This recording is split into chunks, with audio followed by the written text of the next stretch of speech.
ठिकाणी सप्टेंबर महिन्यामध्ये जुलै ऑगस्ट सप्टेंबरचे तिन्ही महिन्याचे पैसे त्या ठिकाणी देऊ. कुठल्याही बहिणीला वंचित आम्ही ठेवणार नाही. सप्टेंबरमध्ये फॉर्म घेऊ.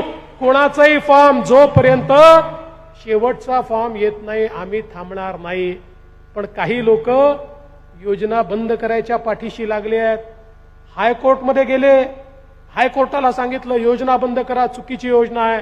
हायकोर्टाने चपराक दिली. त्या ठिकाणी ती जी केस आहे ती हायकोर्टाने बाजूला सारली. ते थांबू शकले नाही.